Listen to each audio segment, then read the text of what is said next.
Bare ha en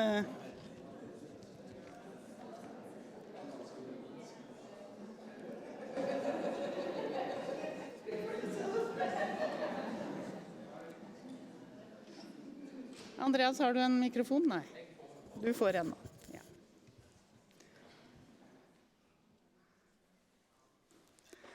Good morning, everyone, and welcome to the Ministry of Climate and Environment. My name is Kristin Halvorsen. I'm the director of CICERO, Center for International Climate Research. And we are going to spend 1.5 hours together on the topic fighting disinformation and climate change. I'm happy to see so many people here in the ministry, but we also know that a lot of people are following us online. So that's why we have to be strict at the time. So, we all know that the risk of climate change grow at an unprecedented rate and harming both people and the environment.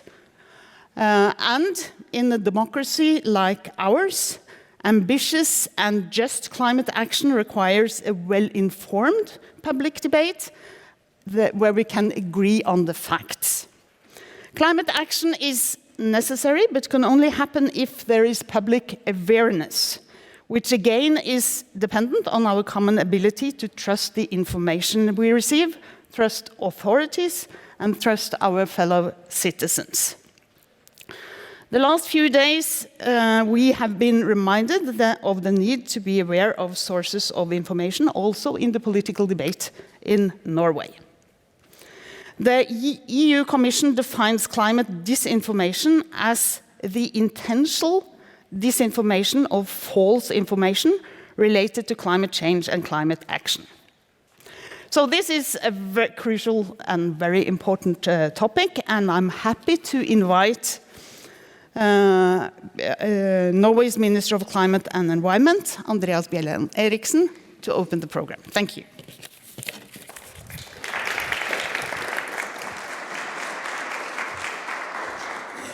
Thank you so much, Kristin, and dear friends.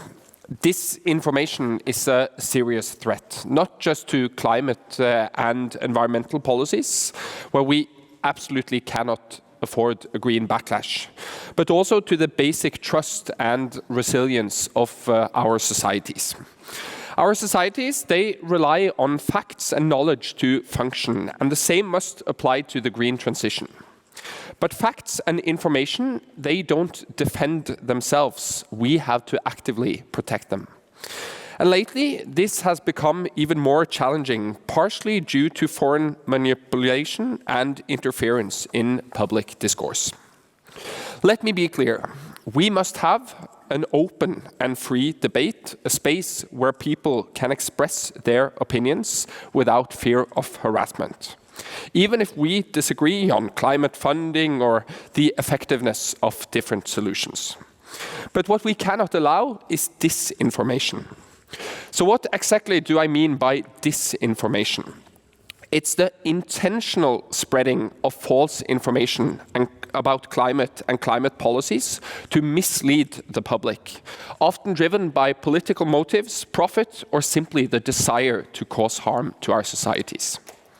The rise of social media and artificial intelligence has made it easier to spread falsehoods faster and to more people than ever before. A report by the Norwegian climate foundation Bellona examined climate myths on Facebook and Twitter, or X, in Norway from 2020 to 2024. They found that 43% of climate-related comments on Facebook contradicted scientific consensus and promoted disinformation. Previously, disinformation was mostly about denying climate change or its human causes. But the new trend, casting doubt on climate solutions, questioning both their effectiveness and sowing uncertainty.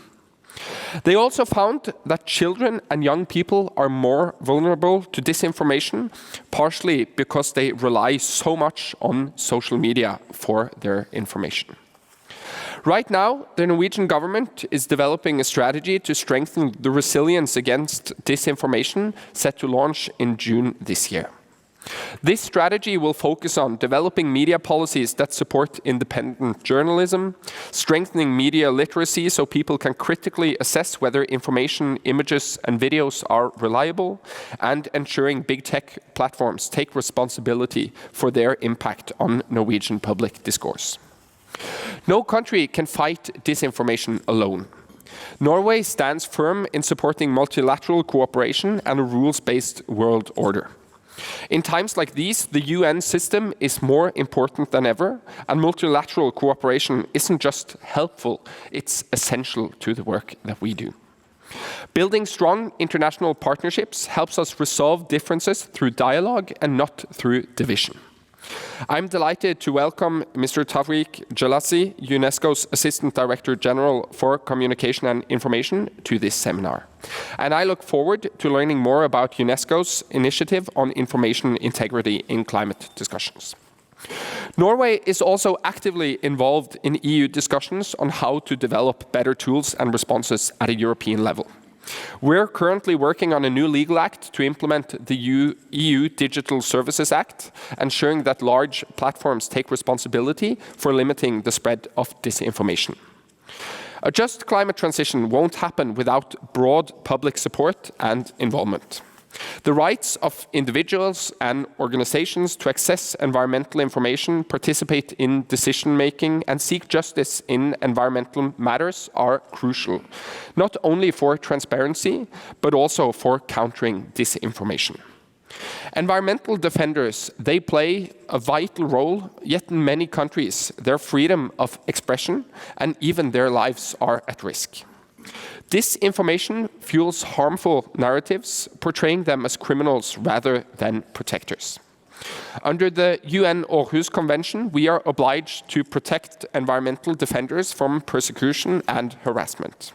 And the Convention's Special Rapporteur on Environmental Defenders plays a crucial role in monitoring and responding to complaints. Freedom of expression is a core value for the Norwegian government. It's something that we are proud of in Norway. According to the Freedom of Expression Commission's 2022 report, Norway ranks among the best in the world for press freedom and public support for free speech. But we can't take that for granted. That's why the government will present a national strategy for an open and enlightened public discourse in fall of 2025. This strategy, based on recommendations from the Freedom of Expression Commission and Norway's constitutional duty to uphold free speech, will be an overarching framework guiding the government's long-term efforts to strengthen democratic discourse in Norway. To sum up, we want a society where we are free to express our opinions, free to disagree with each other. But our views must be informed by facts, not polluted by disinformation deliberately spread to mislead people. Climate change demands action now and are particularly vulnerable to disinformation. No country can fight disinformation alone. We must tackle it nationally and globally, working together in regional, multilateral and international arenas and involving people in the process. Thank you very much for your attention.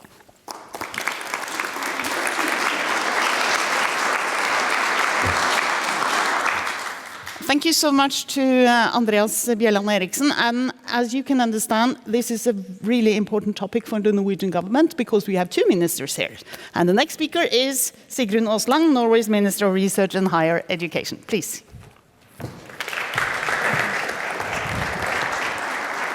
Thank you, Kristin, and thank you for inviting to this extremely important discussion.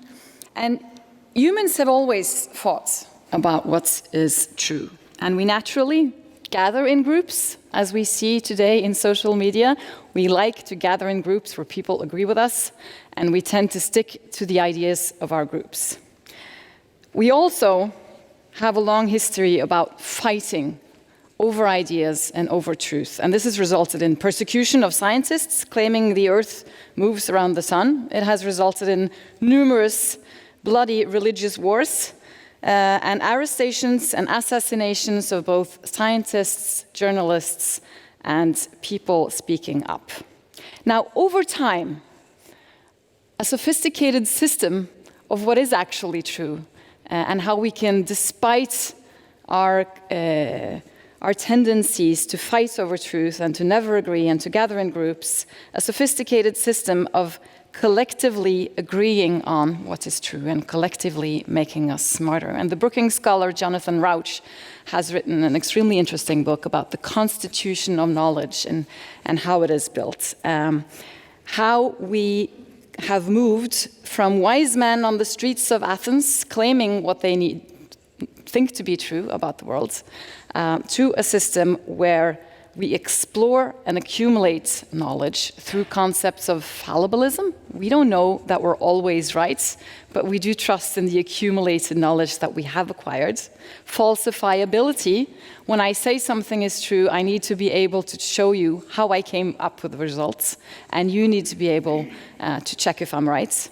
And institutions and norms that govern these processes and these rules and these methodologies. And the institutions include universities, they include journalists and newspapers, they include government institutions gathering data, and this has made us more resilient to protect knowledge and ideas. This means that I may challenge your truth or your claim to truth, but I need to adhere to the same rules of falsifiability and of openness of methodology, and I need to be able to develop this knowledge within established norms and institutions. In exchange, researchers get academic freedom, because the truth can be very inconvenient, and especially on climate, the truth can be extremely inconvenient. In Norway, we have actually put academic freedom into law, and the recent national security strategy that the Prime Minister presented on May 8th this year includes academic freedom as key also to our national security. This system, or this constitution of knowledge, constitutes our best resilience against disinformation. And so to answer the question of the heading of my intervention, yes, research is a vaccine towards or against disinformation through this system that we have developed over centuries on methodologies, approaches, institutions, and processes for agreeing what it is that we know to be the best and the closest to truth. Now, the paradox is that as we have accumulated a historic amount of knowledge, and we're at the brink of exploring even more extraordinary approaches and solutions and knowledge through artificial intelligence and through technology and through an enormous accumulation of knowledge, we're also seeing a backlash in trust in the same constitutional knowledge and the same system. And it seems also that the more complex our knowledge and our reality, the smaller and the shorter the areas and the arenas to communicate about it are becoming, because of technology platforms, because of social media, and because of a lot of people actually gaining and learning news from social media, as the Minister for Climate and Environment was mentioning. We are in a situation where people are being contaminated by measles in Texas, despite the fact that we know for a fact that vaccines are effective against measles. We are in a situation at home where we have a discussion about whether birth at home without professional medical assistance is a good idea or not, when we know that it's not a good idea. And we have a discussion, as was said, about not just the facts of climate change, but even more the solutions and the pathways that we have explored, documented, and have run through our very sophisticated constitution of knowledge, universities, researchers, and data collection to be true. In Norway, we are in the lucky situation that there is a high trust in knowledge. 80% of the population trust in researchers, in universities, in newspapers. But we also see some great variations in those numbers on health and on climate. There are big exceptions. Trust is lower. And we also see that trust is lower in certain population groups, especially those not voting or voting for very small marginal parties. And there are also some demographic and economic and regional differences that we need to be aware of. And there is some very interesting research on this from the Norwegian Institute for Society Research. So what can we do facing these recent backlashes and these recent attacks on the institutions and on the methods and on the established constitution of knowledge? First of all, this whole system relies on trust, on inclusion. I think what we're seeing in the United States right now, yesterday there was a new development of international students being banned from Harvard University, and this is all a part of a bigger picture. What we need to acknowledge in that situation, this is also a result of the breakdown of trust, not just in research and knowledge, but also in institutions and governments, having to do with increasing economic differences and polarization. We need to protect the institutions, journalism, universities, research. We need to regulate technology, as the minister was mentioning, and in the short term, we also need to rally around data collection, academic freedom, and research, which is now happening to a larger extent, both in the Nordic countries and in Europe. And to be able to do that and to be able to protect that constitutional knowledge, we need international collaboration. So I'm very grateful to have you here, Mr. Galassi, today. And I thank you so much for the work that you do, and I look forward to the discussion. Thank you.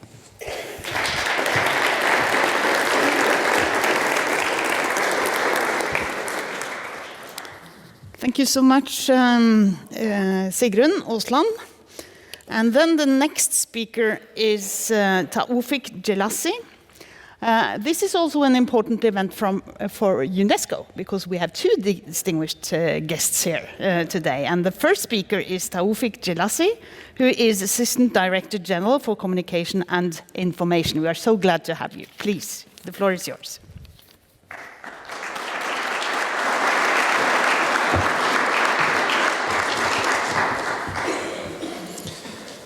Excellencies, Ministers, Excellency, Ambassador of Norway to UNESCO, distinguished panelists, esteemed participants, ladies and gentlemen. I'm very happy with my delegation and my colleague, the Assistant Director General for Education, to be with you this morning to tackle a very important, timely, vital issue, how to combat climate disinformation. I'm sure that you recall this past January, Davos World Economic Forum, which put disinformation as the #1 global risk for the world for 2025 and for the next 2 years. The #2 global risk is climate change. So what we are talking about here is how to tackle these top two global risks for the world: disinformation and climate change. And listening to the two ministers, I thought of a powerful quote from the Filipino journalist Maria Ressa, who won in 2021 the Nobel Peace Prize, and who said, "Without facts, there is no truth. And without truth, there is no trust. And without trust, there is no shared reality upon which we can act."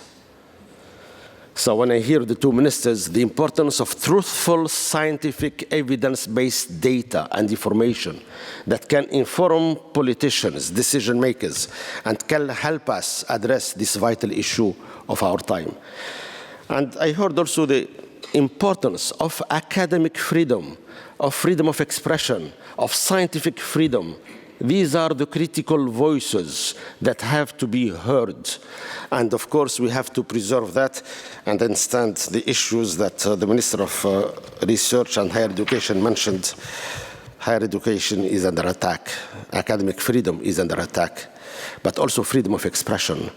And the media have been under attack as well. And this is a major threat to the core foundation of our society and our democracy. So I'm here to briefly, I have I think 5-6 minutes, to briefly mention a major initiative in which UNESCO has been very much involved. This initiative was announced last November in Rio de Janeiro. It was ignited by Brazil, and the announcement happened on the margin of the G20 summit that took place a few months ago. It is launching a global initiative on information integrity for climate change. And UNESCO is honored to have been asked to serve as the secretariat for this global initiative and to manage the global fund that comes with it. This is the first time that we have a global fund dedicated to combating climate disinformation. And as I said, it happened on the margin of the G20. So very important development. What it is about, we want to support research on this topic. We want to support investigative journalism on this topic. We want to get the truth. We want to get the facts. We want to inform decision-making. We have to support key stakeholders who are serious about tackling this issue. So this is in line with, of course, the Global Digital Compact, the Pact for the Future, which both were adopted last September in New York by the United Nations General Assembly. And this is an important development because there is a gap, and the gap is not only north-north, it is also north-south gap. So this is a global initiative. UNESCO, with its 194 member states, will coordinate, will convene important events, will facilitate a global dialogue. But the aim of it at the end is action on the ground that matters. We want to help bring about positive change. We want to make policymakers, decision makers accountable for their action, their strategy, and want to see where the world will be down the road. We have one milestone in this context. Next November, the COP30 event in Belém, Brazil. But of course, the COP meets every year, so this is a major annual checkpoint to see the type of progress that we can make on this important issue. But clearly, no single country can tackle this issue, no single stakeholder. This is a call to action by all of us collectively. And I want here to express our gratitude to Norway, which has been a major force leading the way in this context. And I would like to invite Norway to join the first group of 7 countries that signed up for this global initiative on climate change, on information integrity for climate change. The other countries being 2 of your neighbors, Sweden and Denmark, plus France, Chile, Morocco, the UK, Brazil. So we have a first cohort to kick off the process, and we started getting the first millions of dollars contributions to this global fund. So this is something that I wanted to highlight here. And let me close with a powerful reminder with the United Nations Secretary General, Mr. Antonio Guterres, who said, "The truth is, on climate, we know what to do. We know when to do it. We know why we need to do it. But for too long, we have looked the other way." And I think we need to gather attention. We have to increase awareness. We have to move the stakeholders towards meaningful, impactful action. And this is really at the heart of information integrity today, which has been very much under attack. And as the Minister of the Environment and Climate Change said, we have been seeing exponential development of disinformation, broadly put, but also climate disinformation.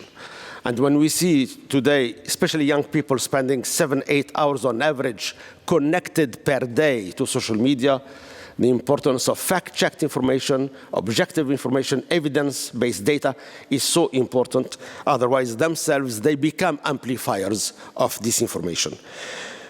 Let me stop here. Thank you for the opportunity, and thank you for hosting us.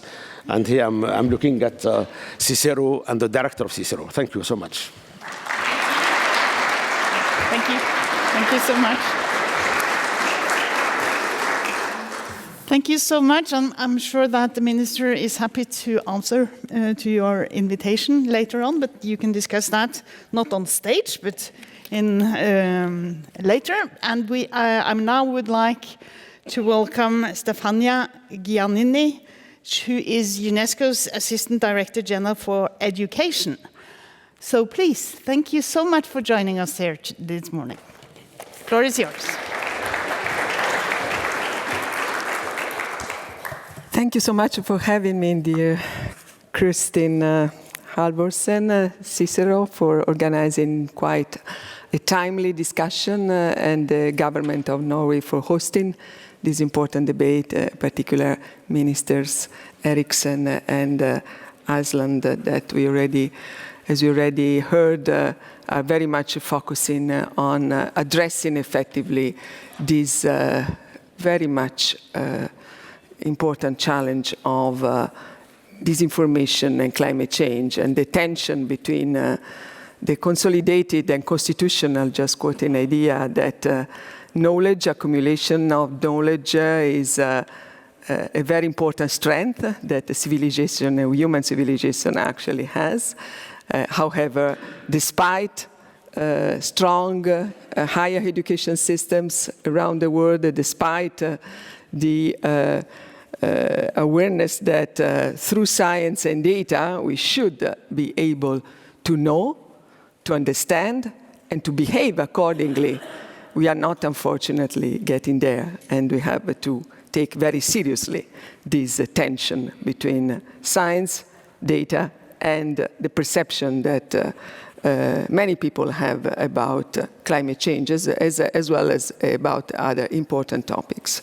Well, I wish to complement briefly what my dear colleague and friend Taufik just mentioned, and the presentation of this important initiative launched by UNESCO Director General and President Lula in Brazil last year, from a very specific angle, that is the angle of education and the role that education must have when it comes to effectively develop climate action and combat against disinformation.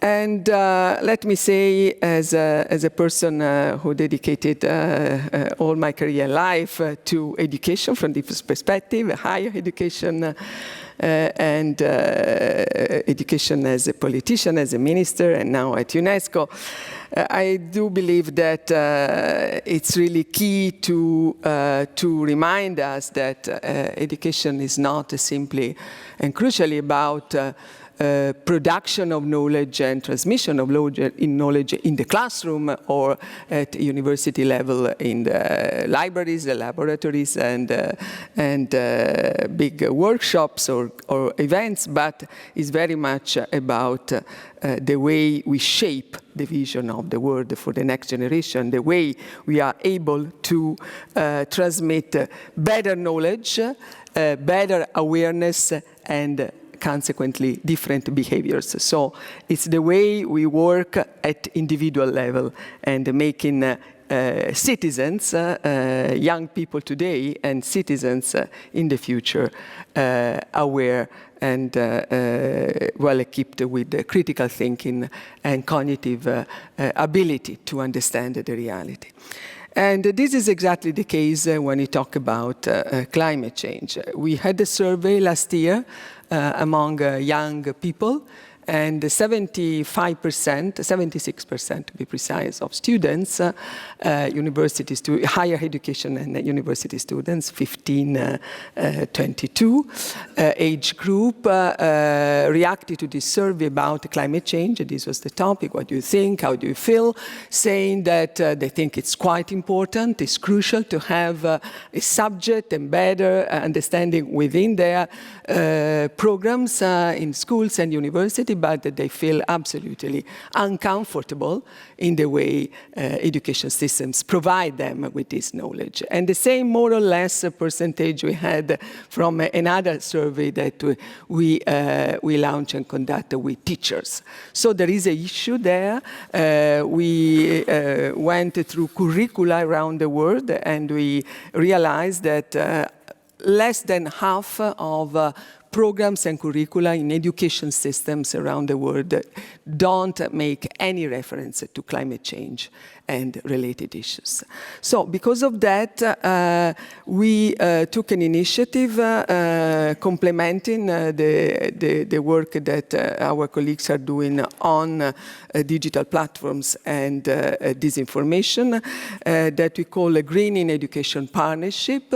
It's an alliance between countries, young people, and education communities, especially teachers on the front line. It brings together now more than 90 countries around the world, and Norway is one of them. And the simple but very much clear roadmap we have is about including green curricula in all education systems of the world with a target of 80% by 2030, which is an ambitious target, but it's possible to reach out there.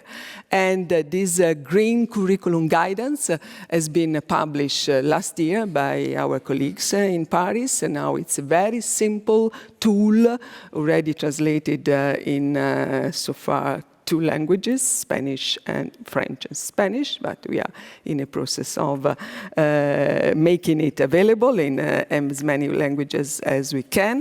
And the idea is to create an enabled environment of learning where also the issue of the unit of disinformation and climate change will be addressed and included.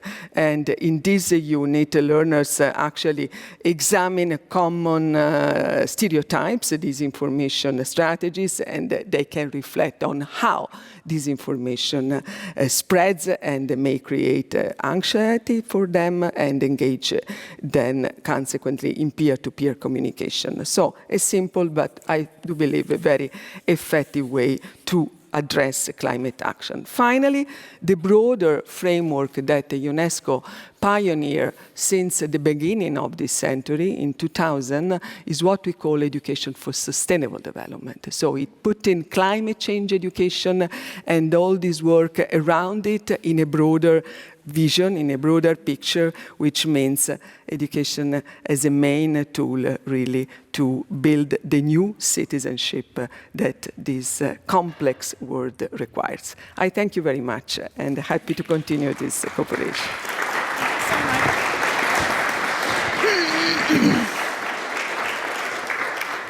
Thank you so much for bringing in this extremely important perspective. To start early and to start with the education system and to start with greening the curricula. So thank you so much to you. Now, this topic is also of great importance to scientists and researchers. So we have two important researchers giving us presentations this morning. And the first one is Håkon Selen, who is research director at Cicero, and who is going to talk about climate denial and opposition to climate policy from the populist radical right. Please, Håkon.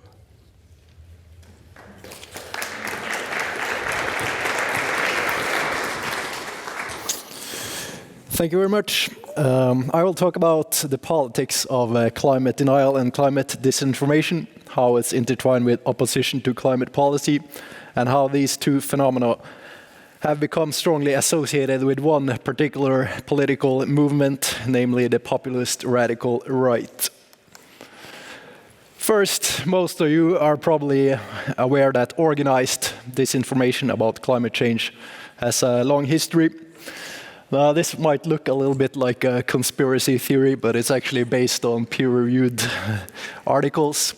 And it describes how in the late 80s, a so-called climate denial counter-movement assembled in the US, funded by fossil fuel industry, including conservative and neoliberal think tanks and right-wing media, which manufactured and spread distrust about climate science and policy.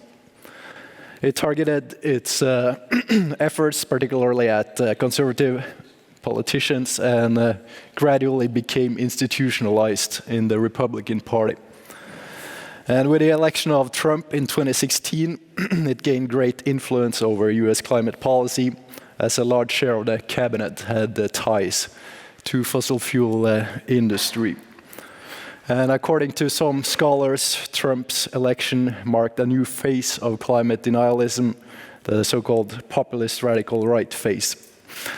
I will not talk about Trump's climate denial specifically today, partly because that would be like trying to drink out of a fire hose. But I will talk a bit more broadly about the populist radical right and denial of climate change.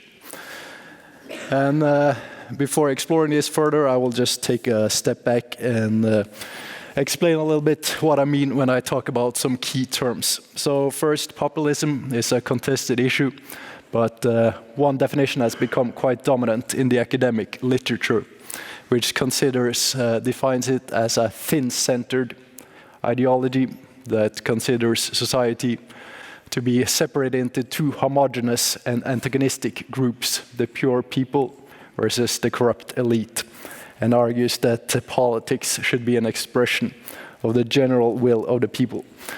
And being thin-centered, populism rarely operates on its own, but is combined with other ideologies. And it's the right-wing version that has been particularly linked to climate denial. And while it's sometimes referred to simply as right-wing populism, it's not actually defined on a traditional left-right axis, but by nativism, which is an exclusionary form of nationalism. And for the contemporary populist radical right, nativism is arguably the primary feature, while populism is secondary. Moving to the term climate denial, or sometimes also called climate skepticism. This is usually defined as not accepting that climate change is happening or that it's man-made. And these views are captured by the orange and yellow response categories on this chart. And as you can see, across Europe, there are generally less than 5% of the populations fall into these two categories. While in the US, it's a little bit higher, around 15%. But it's also a bit of a gradual scale where the blue category would also not be quite in line with the scientific consensus. Moving from climate science to climate policy, there is some more resistance. For example, this graph shows that in most European countries, there are more people who oppose than who support carbon taxes.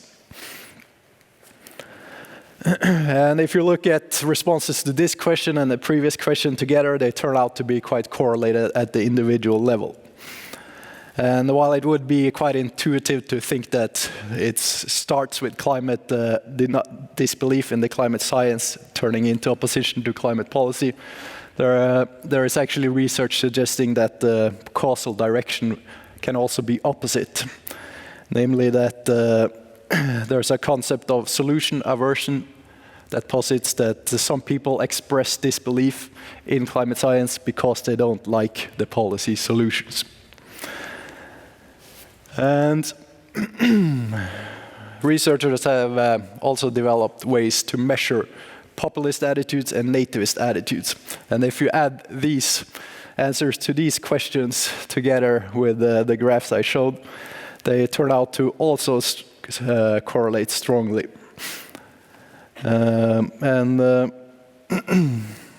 Analyzing the exact same data that I showed previously, it was found that nationalism is one of the strongest variables explaining climate denial, the first graph, and the strongest variable for explaining opposition to climate policy across Europe.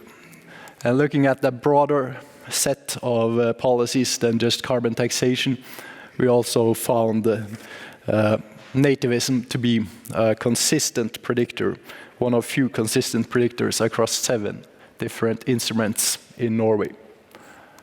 And across 4 countries, we are currently researching on Norway, Germany, US, and Australia. We found a connection for populism, but a 5 times stronger connection between nativism and opposition to climate policy across 9 different policies. And we also find this strong connection between populism of the radical right and opposition to climate policy among parties. Several studies have found that over the last 10 to 15 years, populist radical right parties in Europe have assumed a clear negative position on the issue of climate policy. And through this, they have diverged more from other parties, which is a form of a polarization of the climate issue. And at the same time, they have become more vocal on the topic. And when in power, it results in less ambitious climate policy and increased emissions. So given that populism of the radical right is connected with opposition to climate policy, both among voters and among parties, we have analyzed how important the climate issue is for understanding who votes for these parties. And in the same project that I mentioned before, covering Norway, US, Australia, and Germany, we compared how well attitudes to climate policy predicted who voted for populist radical right parties, compared with other attitudes on other issues where these parties have distinct positions. And not surprisingly, it's opposition to immigration, which is the strongest predictor of who votes for these parties, and that has always been their core issue. But more notable is that climate policy came second. So this means that attitudes to climate policy better predicts who votes for these parties than attitudes to, for example, gender and sexuality, crime, and the role of Christianity do. And this suggests that opposition to climate policy is a vote-winning position for these parties. In the same research project, my colleagues Ida Mæland, Robin Eckersley, and Guri Bang have analyzed what arguments populist radical right politicians are using against climate policy in congressional debates. And we find some clear cases of climate misinformation.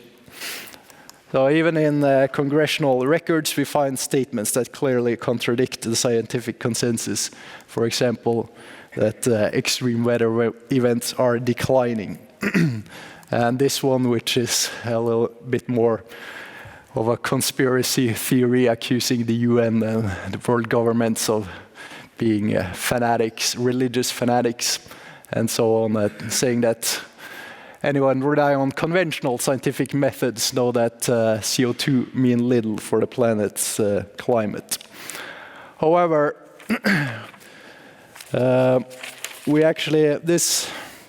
these statements denying the climate science is the minority of arguments. And Minister Eriksson actually summed up our finding already for us, that we find more statements that try to cast doubt over the effects of policy. And here are some examples. First, saying that Germany has seen no meaningful decrease in carbon emissions, and this one contradicts quite easily available statistics. But other statements are a bit more difficult to counter. For example, that the only effect of Biden's proposed tax on crude oil and petroleum product would be to drive up costs and send business to foreign energy producers. And there are other statements just stressing the general uncertainty about the effects of climate policies. So, to summarize, organized climate change denial has a history going back several decades, and since 2016, it has arguably entered a populist radical right phase. And among voters, we find strong associations between denial of climate science, opposition to climate policy, populist radical right attitudes, and voting for populist radical right parties. And these parties tend to consistently oppose a climate policy, and their arguments include both denial of the climate science, but even more casting doubt on the effects of climate policy. And I think the second category particularly challenging for those who advocate more ambitious climate policy. Thank you for the attention.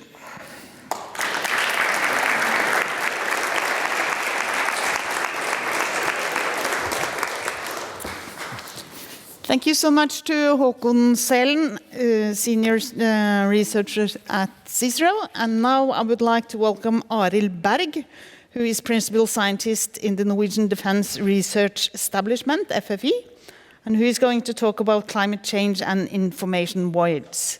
Please, the floor is yours. Thank you.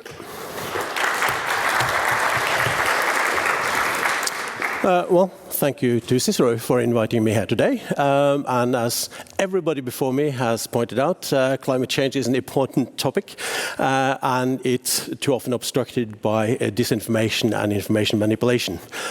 In my talk, I'll look a little bit more about the mechanics of what is happening and make a modest proposal for one way of starting to counter this, in addition to what is already happening in this field. So the project I work on is called Cyber-Social Propaganda and Influence. This refers to the mechanisms that are used, social media, for spreading propaganda and thereby influence people. The European Union refers to this as foreign information manipulation and interference, FIMI for short. And this is a complex area to work in. So our group consists of social scientists, technologists, political scientists, historians, and we work together with a range of actors from defense and public security sector down to native centers of excellence. And out of this, we have regular reports on what happened in the last election. Was there any signs of foreign interference? To creating social media simulators that people use to train how to handle social media, misinformation and disinformation in a crisis. So what are we seeing that is new? Because disinformation itself is not new. This is a guy called Peter Clack. He's a journalist, and he follows the usual trope that, of course, climate has always changed, etc., etc. But Disinformation has gone on for a while. 2,000 years ago, an Indian pioneer in the field of political science suggested that to be able to enter besieged cities, you had to fake information inside the cities so they would actually be tricked to come outside and you can attack them. The American statesman and scientist Benjamin Franklin, he created a totally fake supplement to a newspaper. Every single word he created himself, and it's all fake, saying that the Native Americans, the Indians at the time, they did bestial attacks on the settlers in collaboration with the King of Britain. This was done in order to get support, of course, for American side in splitting off from Britain. And as technology developed, so did information manipulation. In Germany, in the 1930s, they developed a very cheap radio, and they distributed this among the population so they could spread the propaganda more efficiently. Now, since disinformation, manipulation through malign information, propaganda has already existed, always existed. Why do we worry so much? Well, social media adds a lot of value. If you think of it, you have an intervention where somebody creates some fake news. They might leak some hacked emails out of context. They might populate some views by using bots, which makes it seem like millions of people support this. And they try to hit some trigger resources, such as distrust in authorities, people who enjoy hurting others online, people who support a particular narrative. Now, then we have what we use, the practices we engage in. You know, we click on likes, we share things, we move on. We move this information to our friends. And the purpose is, of course, to affect how we make sense of the world. You can see it very well. This is a picture that shows a beautiful green hill covered in screens for collecting energy from the sun, and solar panels in briefer. This is a part of a Chinese disinformation campaign attacking Taiwan. The purpose is to create disinformation and saying that, you know, if Taiwan government goes through with a more green economy, with more climate, trying to counter climate change, you are going to be out of pocket. Exactly the same playbook as the previous speaker explained about the radical right, but used to attack one country by another country. And then we have the fact that it spreads so fast. And here is what is the real problem: social media. And the social media platforms, and specifically their business model. These technological affordances, these things that makes information spread so quickly, they rely on specialized algorithms that instantly spread things all around the world. Something that is muttered in a bus queue in Boston 10 minutes ago can quickly come up on your mobile phone. You have instant spread of information, which also allows you to fake who you are. It's very difficult to see the difference between an established actor and an established actor that you can trust information from, and somebody who just has an opinion or using lies. Everything is flattened on social media, so you all look the same. And the effect of this has an effect in the real world. If this was just people lying online, I say, go for it, do it, it's fine by me. The real life effect would, of course, be in this example we have here, is that the pollution is not reduced in Taiwan. The climate is not improved. So if we look at what I talked about, information voids, the concept of lacking information comes from two researchers, Golubievsky and Boyd. They talked about data voids. And not having information is fine if you stop there and say, we don't have any information about this. That's life, there's lots of things we don't know yet. But social media and search engine has a problem, because they're never, ever, ever happy to say that I don't know. So they'll just find what is there that is closest possible, and they'll give it to you. And we've seen Many examples of this. So, for example, Australian think tank that researched Chinese influence found that when they searched for Xinjiang, where the Chinese authorities centrally has oppressed religious minority, then most of the hits that would show up in the search engine would be content created by Chinese authors. So you look for that and say, yeah, everything is fine there. When I did field work in Okinawa, the government of Japan, which is a democratic government, not super great of communicating, neither with other countries nor with their own, nor with their own people, and they had left the field totally open when it came to the dispute about the Senkaku Islands, which is some small islands where fishermen from Okinawa has been fishing for decades, if not centuries. China is now claiming them, and it's difficult to go there and fish. You can be rammed, etc. But they ended up in radical right-wing online media, YouTube channels, etc., because the government didn't engage with the population with information. And finally, when we talk about information voids, they don't occur just anywhere for anybody. There's a combination there of the topic you talk about and the context. So, for instance, if you search for information about, let's say, going on holiday to Tunisia, if there's a lack of research papers on holidays in Tunisia, you don't care because you don't care about research, but you want holiday websites. And similar, if you're concerned about the impact of climate change on your wallet, you don't care about somebody saying in 200 years it's going to be okay. You want somebody who can explain why it's a benefit for you here and now. So we have, of course, done some effects. We do fact-checking. Somebody tries to say who is behind this information, as the previous speaker talked about. There's legislation, which is very awkward in democracies, very difficult. And finally, a lot of work on education and training. But where I think we're lacking is to create content. And in the early days of social media, people said content is king. This is what attracts people, something you can read, something you can watch, something you can engage with. And some of us seem to have forgotten that. So what is happening is, for instance, if you come here and this is the previous model I showed you, there's very little people who create content with this in mind. So I find a lot of climate change, which is very earnest, and is very fact-filled, and is very important, and in the words of the acclaimed academic Homer Simpson, it's boring! So that is a real problem, because there are other trigger resources out there. There are people who care about their own well-being, their children. There are people who are concerned about others. There are other trigger points to get to. And at a project I worked in, we actually contacted the local school, and 17-year-old kids, we said to them, can you create a disinformation campaign?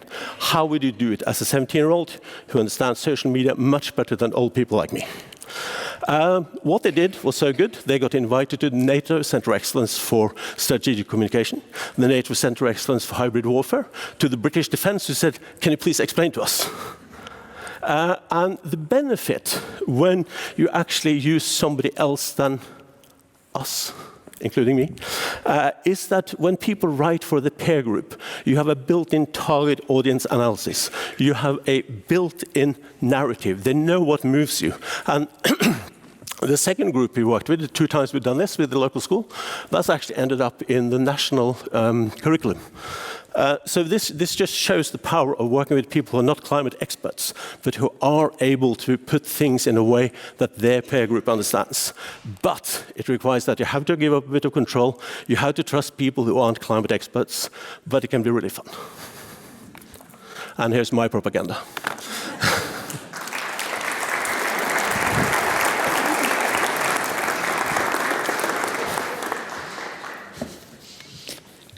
Thank you so much to Arild Berg. And now we will have a panel discussion or a panel conversation, I don't know, because that is going to be moderated by Alistair Doyle, who he's not Norwegian, but he has lived in Norway for decades. He is an environment journalist, previously with Reuters, but now freelance. So please, Alistair.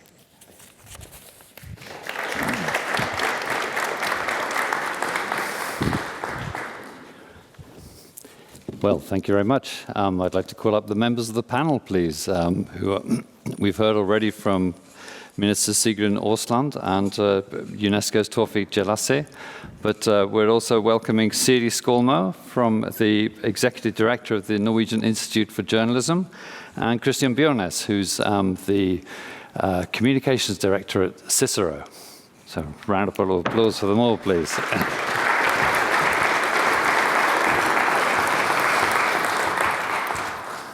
So, Siri and Christian have joined us, who've not had a chance to speak yet. So, Siri, we've heard an awful lot about how truth and trust are under threat here. What is your institute doing to help bolster the fight against disinformation and climate change for journalists? Yeah, so we know that journalism is a critical element in fighting disinformation, and we also believe that more journalism and better journalism about climate change will make a more knowledge in the public, making them able to take better choices and know what to do with climate change. So we work systematically with the media because they have a lot of challenges right now.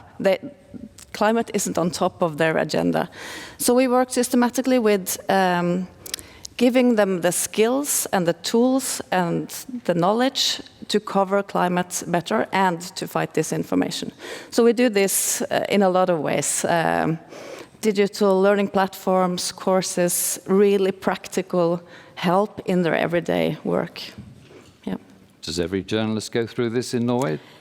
No, unfortunately not. I wish they did, but there is more and more realization in the media as well that you need to be constantly updated, you need to learn all the time, you need to do this work as well to be a better journalist and to fight all this disinformation and everything. So yeah, not everyone, but almost every Norwegian media outlet is using our services. Yeah. And Christian, we're looking at solutions here to this disinformation problem. How is the disinformation evolving? We've heard from several speakers already that it's changing from a sort of outright denial of climate change happening to being a sort of monster hydra with many heads. How are you at Cicero trying to combat this disinformation? Yeah, well, first of all, our core product is facts, and so it's actually the only thing we produce is under attack here, and science has been under attack for a long time, and when I started working with this, the climate skeptics in Norway were quite active, and as Håkon Selen pointed out, this is it's an organized network, but I think in Norway they were still discussing, they were in the realm of facts. But I think what has evolved over time and as climate policies have come closer to people and to people's lives,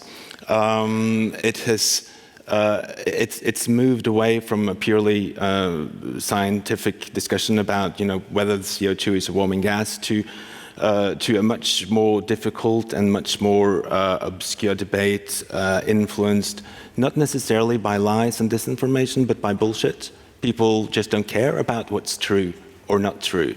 And that's very dangerous, and it's very difficult for us as a research institute to enter into those debates because they're not really scientific debates. So I think that it's crucial that we continue to deliver facts, that we continue to deliver content, as Adelberg said, because that is what we do best. And perhaps a learning point is to create more engaging content and dare to engage with people outside and trust that they will treat our information wisely. If people are bullshitting, though, they're not sort of concerned about the truth to the same extent. How do you counteract somebody? Donald Trump, for example, said some time ago that the seas will rise by 1/4 of an inch in the next 500 years. they rise by about that much every 2 years. You know, how do you combat that without just feeding the oxygen of? I think it could be very dangerous to run after individual pieces of misinformation, because it's the infrastructure that's under attack. And if we spend all our energy running after people who say something that is wrong, I think we are missing the bigger picture, and we can't tackle this. We've tried to run after people who have said something wrong about or falsely about climate change. That's not changing anything. It's the infrastructure, it's the system that we need to look at. Yeah. Minister Aasland, you talked about research being a vaccine against disinformation. What do you do about people who don't want to take vaccines, like vaccine skeptics? How do you embed education about this into society?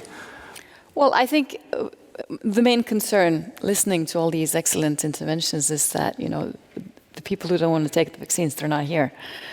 So we've heard about the radical right and the us and them rhetoric, and we're all here agreeing on the big problem, and we're not talking with the people who are disagreeing necessarily. So reaching out is key, and I think what we heard about education, green curriculum, starting early, there's a lot of good things happening on all levels of education for that. I think reaching out, and not necessarily to respond to absurd claims, but reaching out more generally. I mean, it's always been a challenge for academics to, you know, convey complicated, complex messages into society, and I can understand that. It's difficult because there is complexity and there is nuances, and you don't want to miss out on that. But I think it's becoming increasingly clear that we need to do that, and I thought it was interesting what Arild was saying from FFE, you know, how they had engaged with people who can reach out and getting some assistance in broadening sort of the field of communication. Yeah. So we need to be out there more. Social media is here to stay. So journalism, media, and having responsible and knowledgeable, you know, journalists and media is extremely important.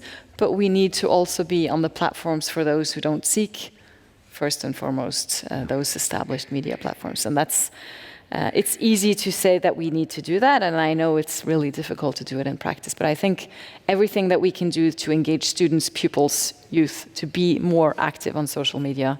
I'm assuming this is not streamed on TikTok, but maybe a shorter version could be. I guess, yeah. Yes.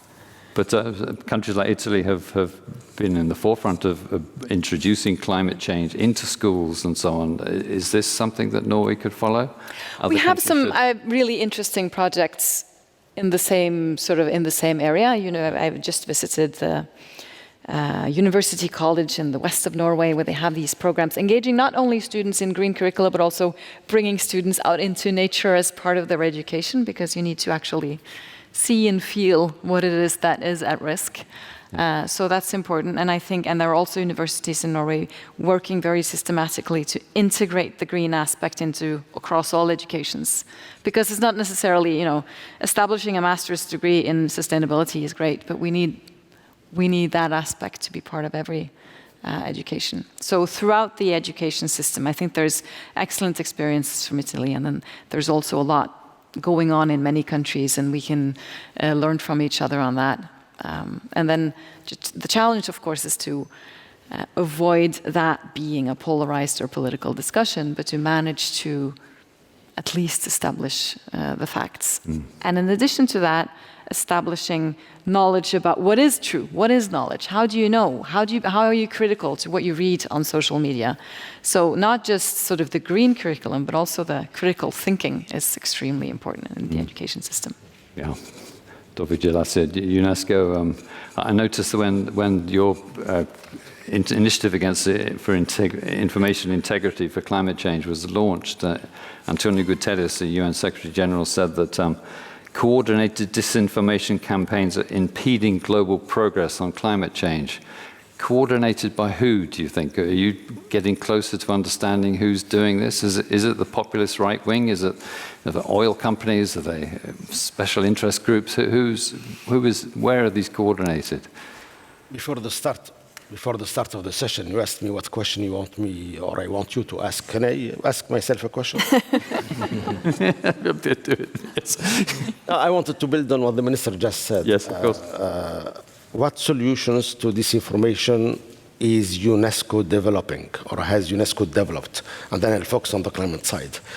So let me here mention two major initiatives. First is UNESCO developed last year its guidelines for the governance of digital platforms, because that's where the disinformation, misinformation is happening. It's a matter of transparency, accountability, content moderation, content curation, user empowerment. Everything is happening online on these platforms. But if we don't try to do something about it, then we are creating a digital Wild West on these digital platforms.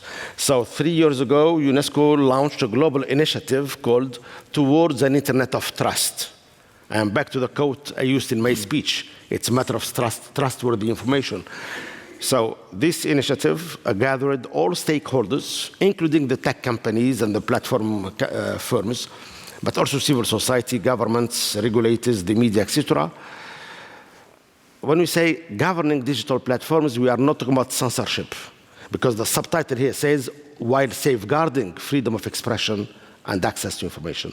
And that's what makes it very complex.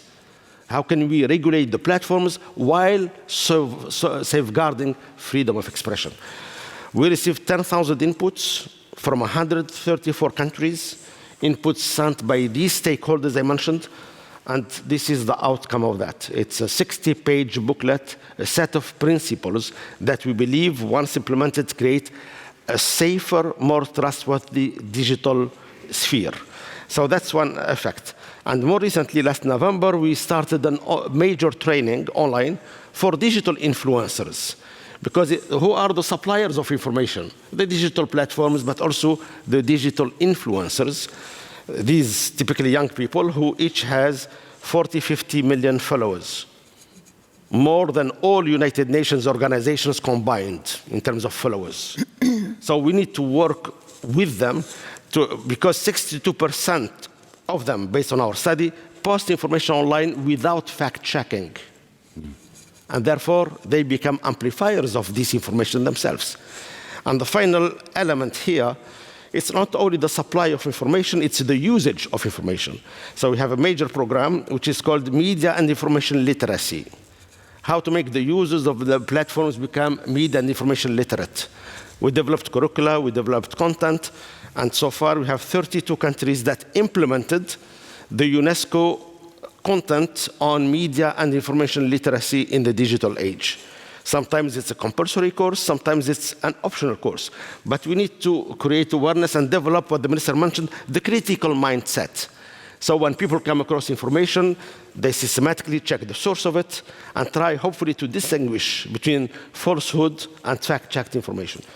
The second element I would like briefly to mention is the environmental side. Last year, at the UNESCO World Press Freedom Conference, we focused on the environment. What is the role of the media and journalism in the face of the environmental crisis? And we came up with a global roadmap. Because, as we mentioned, it's a matter of freedom of expression. It's a matter of protecting environmental journalists, who are today the most endangered media professionals.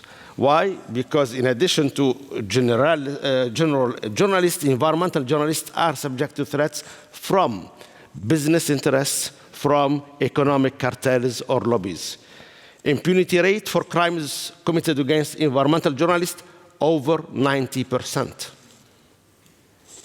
That is 9 cases of environmental journalist killings go unpunished, which of course encourages more killings and more violence against environmental journalists. So we have been working on both solutions to combat disinformation, but also how to protect environmental journalists who do the investigative reporting, who bring the truth about what's happening as far as climate change and the environment is concerned.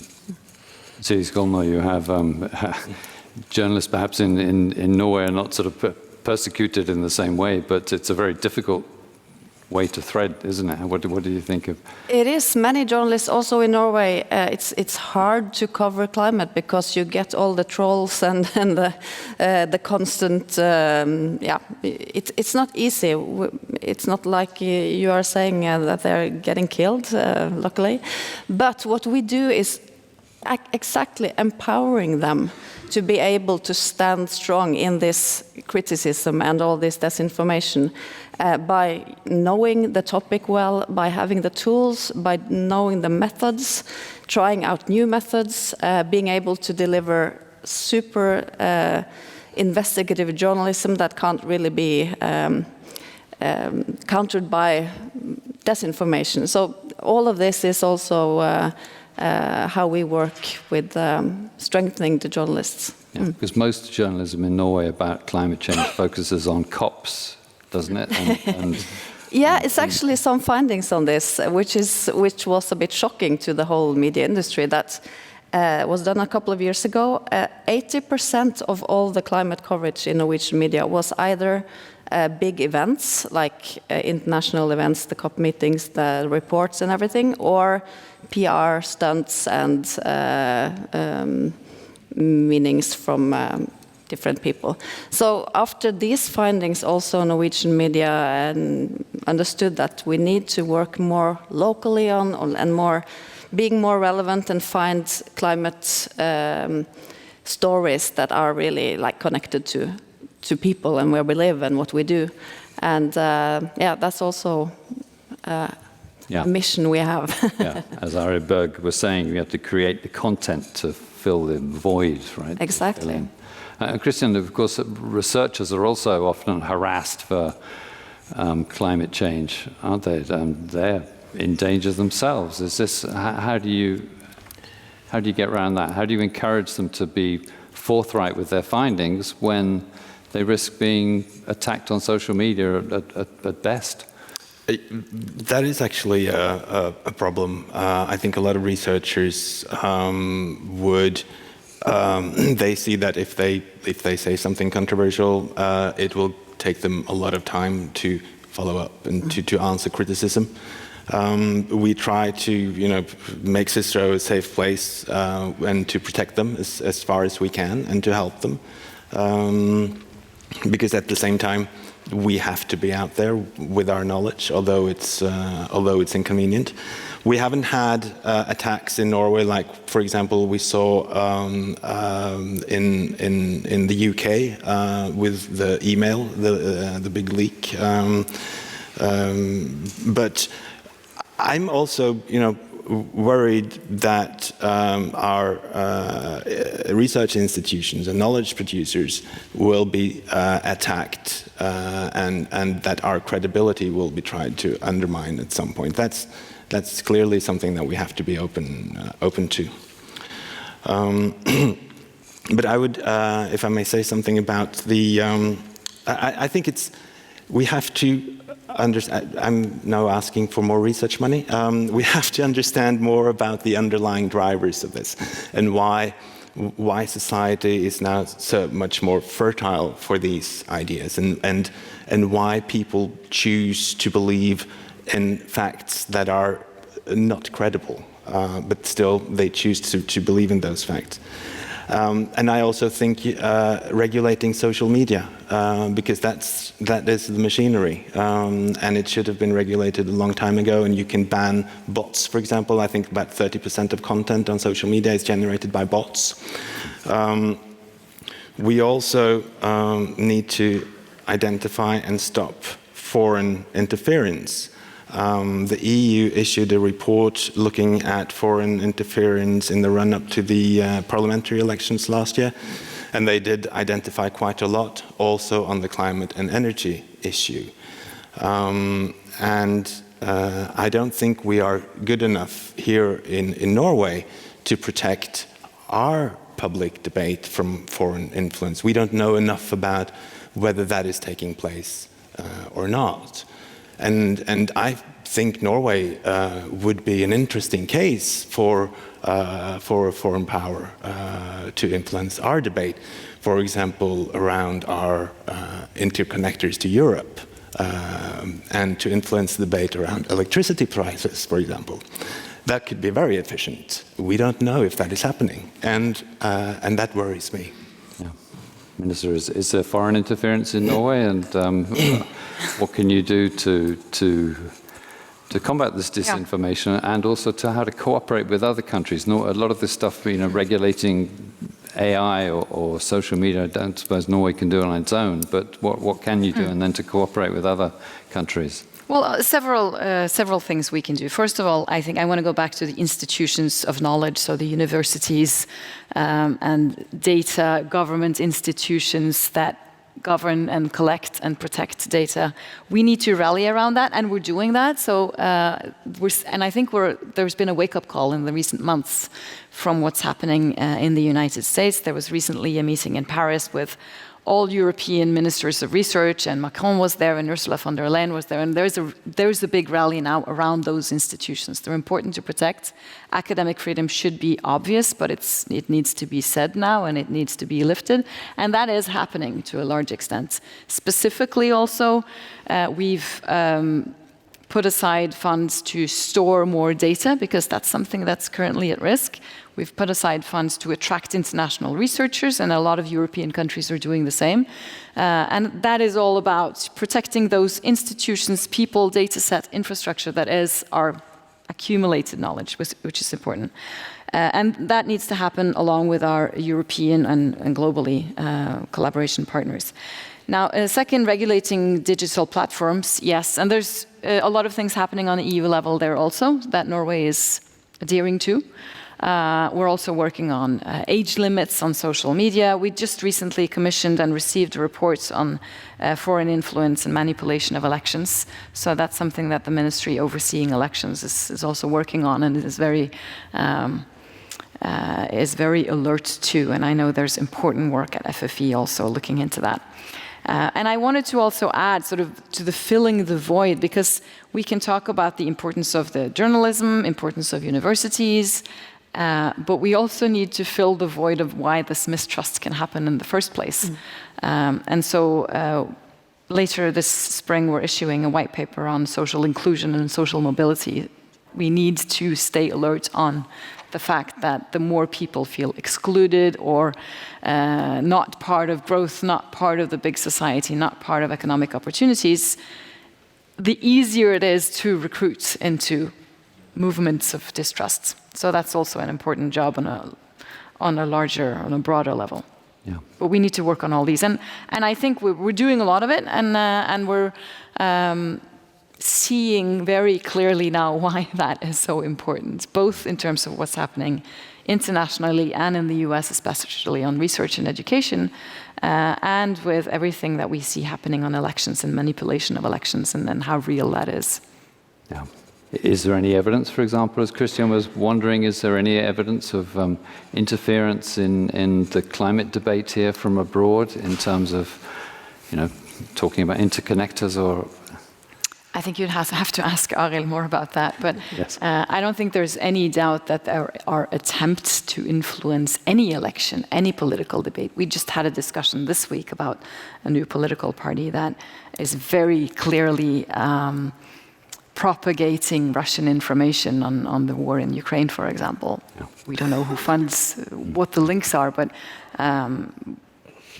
you can clearly see that there's an interest in influencing, and you can see that it's happened in other countries. So we need to be alert to that, at least. Yeah. And we're also making amendments to campaign election laws to make sure that there is more openness on who funds what.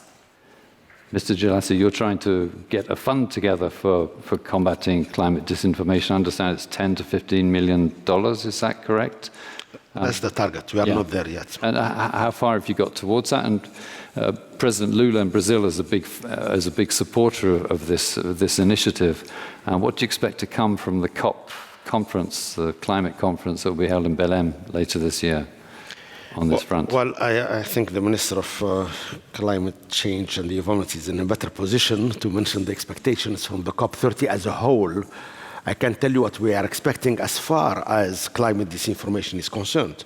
As I said, for us, it's going to be the first big milestone since the announcement last November of setting up this global fund and launching this global initiative. I think here there is one thing that is common from what I heard so far. Yes, universities, research centers, journalists, the media, we need to have trusted information. These people provide us with trusted information, evidence-based, that can inform decision makers and can accelerate the climate action. So that's the base of it. Without that, it's your word against my word. It's those who are even selling disinformation. You know, in some countries there are startups selling disinformation as a service. And who are their clients? You'll be surprised. Some countries are clients buying disinformation as a service from these startups. So that's the risk, and obviously this is something new. We have never seen something like that. How can some local authorities allow startups to sell disinformation as a service, which is very harmful to society at large? And how can it be, or have we thought before, that some powerful countries can be clients of these startups? They order customized disinformation campaigns, and here it goes. So, I mean, the situation is really alarming, and we have to work on many fronts, and we need this trusted information to accelerate the climate action. Yeah. And the COP30 is a big opportunity for that. Yeah. It's not an end in itself, it's one of the milestones. Once your fund is up and running, who will get the money? It'll be researchers, or will it be journalists? Yes. Will it be... So we are going to support investigative reporting on climate disinformation. We are going to support research. We are going to launch campaigns to increase or create awareness about the issue. But the recipients will be mainly not-for-profit organizations or individuals. Yeah. This sounds like good news for journalism. Yes, definitely. How much are you doing internationally as well? Yeah, we work a little bit internationally also. We are a small team, but we try to both, or we do a lot of work in the Middle East, for example, training journalists there as well, but we also attend some different happenings also to inspire other countries to do this kind of work, to educate the journalists more.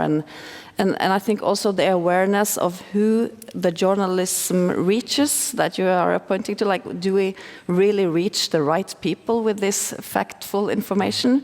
The people we really need to get to read and see this, they are not in our audience. But I think the good news is that if you make quality journalism and quality research that you are able to reach out with, we see good signs of that also reaching wider. So there's the most shared news article into 2024 was a climate story from NRK, which is fantastic. It never happened before, I think, and it was higher sharing rates than any other story.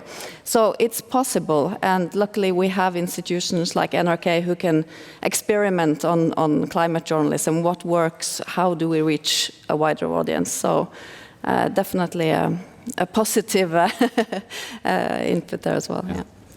Just very quickly, because we've only got a couple of minutes left, but just for all of you, there's a lot of talk about trust and truth here.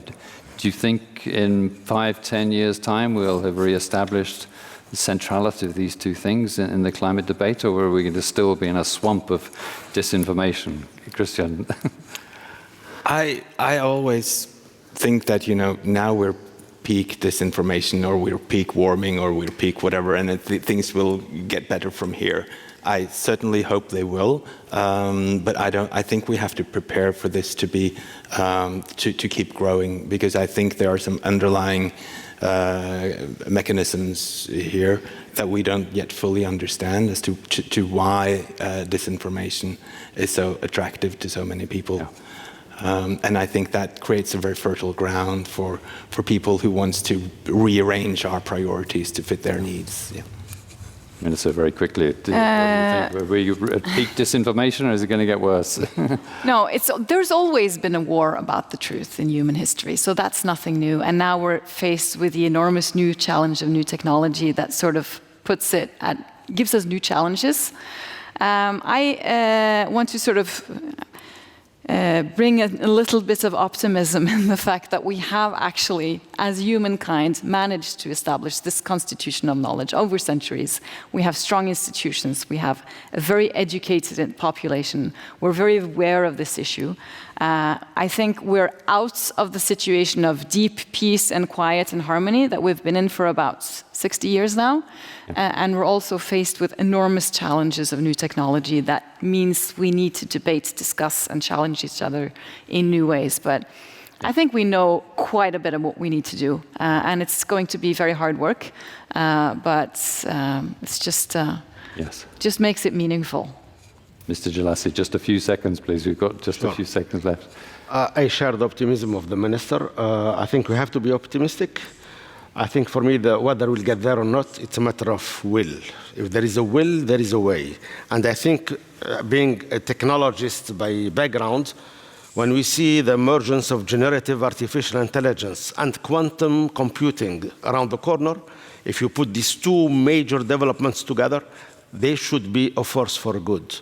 They should help us accelerate climate actions. Yeah. That's why also I am more optimistic. Yeah. Silly, final word for you. Well, it's tough work, as you all say, and I think maybe the most important thing we all can do is to teach our children and the young audiences the difference between the social media and fact-based information, and that journalism always actually document what they are writing. Yeah. Yeah.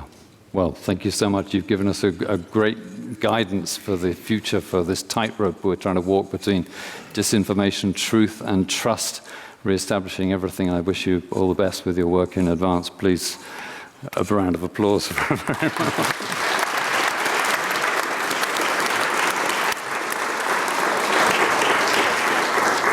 And we hand back to Kristin. Thank you so much. Thank you so much to Alistair and to the panel. I'm not sure if it's possible for me to summarize this discussion in a minute or two, but I think that we have learned more, and we need to continue the discussion, and we need to continue getting more knowledge about this. Because if there is a war about truth going on, it's on speed because of social media, and it does affect us. Not only children need more information, but I also meet people in my generation that are quite naive to what they experience in the social medias. And we have to be more aware of what kind of influence that has on the political debate. And of course, education from an early stage is of great importance. Research and facts is of great importance. But if facts does not convince, then we also need to learn more about the narratives and the different trends that are going on. So I hope you learned something new this morning. I did. And I hope the discussion will continue within this bubble, but also between bubbles. So have a nice weekend. Thank you.